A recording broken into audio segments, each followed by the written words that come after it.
Welcome back to The Daily Show. Tonight, we're diving into the wild world of international diplomacy, Trump style.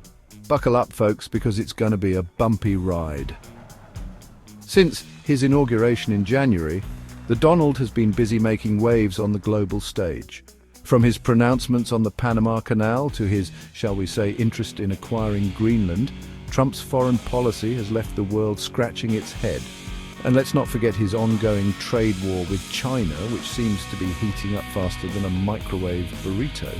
Now, some might say that Trump's just trying to assert American dominance, like a bald eagle screeching for attention.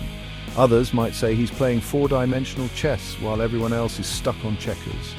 But let's be honest, folks, this isn't a game of risk. These are real countries with real people, and Trump's actions have real consequences. So grab your passports and your sense of humor, because we're about to embark on a whirlwind tour of Trump's latest geopolitical escapades. First stop, Panama. Remember that massive engineering marvel, the Panama Canal? The one that connects the Atlantic and Pacific Oceans and saves ships a ton of time and money? Yeah, well, Trump wants it back. In his January inaugural address, Trump declared that the US should never have given up control of the canal, claiming that China was now running the show and that America was getting a raw deal. He even hinted at using economic pressure or military force to reclaim it. Panama, understandably, wasn't too thrilled about this. They politely reminded Trump that the canal had been theirs for over 2 decades and that they weren't interested in selling. It's almost as if Trump missed the memo back in 1999 when the US peacefully handed over control of the canal to Panama, as agreed upon in a treaty signed way back in 1977. Maybe someone should check if he's still paying attention to those presidential daily briefings. Now, it's true that China has been investing heavily in Panama, which has some folks worried about their growing influence.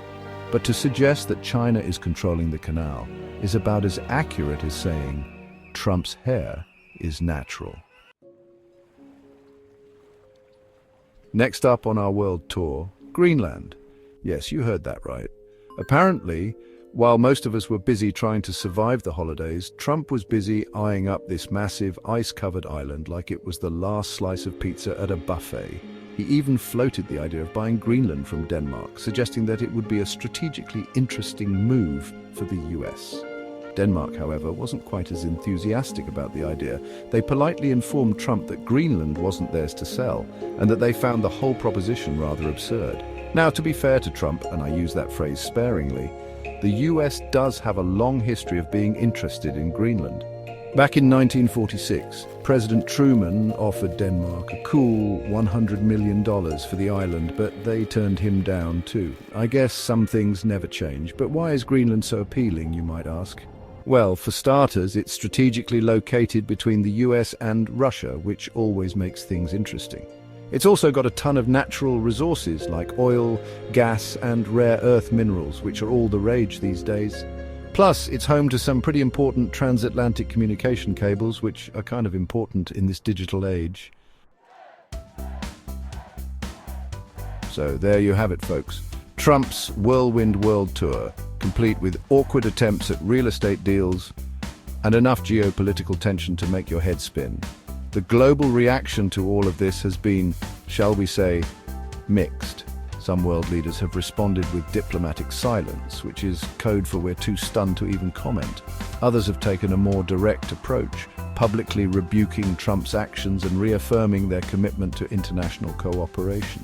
And then there are the rest of us, watching this whole spectacle unfold with a mixture of amusement, disbelief, and a healthy dose of existential dread. One thing's for sure, Trump's foreign policy is anything but boring.